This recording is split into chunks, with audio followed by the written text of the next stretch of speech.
Και η μουσική. Απόψε. Ναι, ναι Ιωάννα, και η μουσική.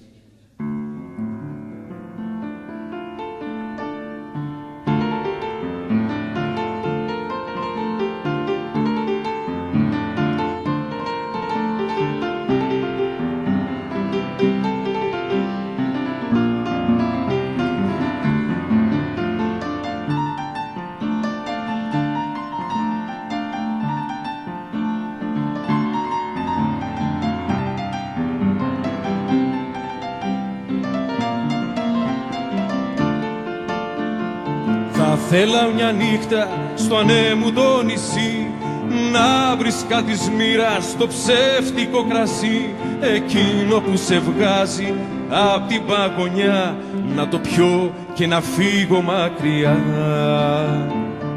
Για να σε δω στη Σμύρνη, στην άσβεστη φωτιά, να μου φανερώνεις το Αιγαίο τα μυστικά, να μου τραγουδήσεις πράγματα γνωστά και να νιώθω πως σε ξέρω από παλιά.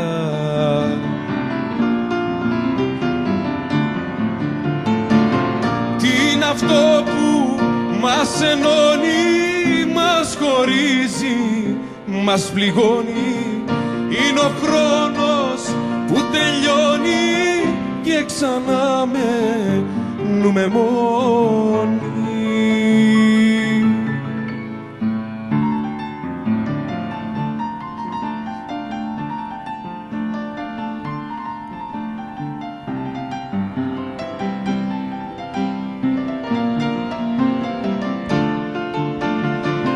Τι είναι αυτό που μας ενώνει, μας χωρίζει, μας πληγώνει?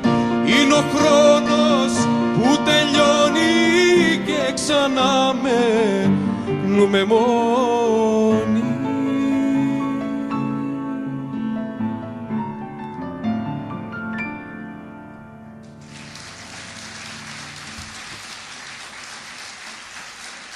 Ευχαριστούμε. Αν θέλετε, μπορείτε να μας συνοδεύετε. Άλλοι σιγοτραγουδώντας, άλλοι λίγο πιο δυνατά.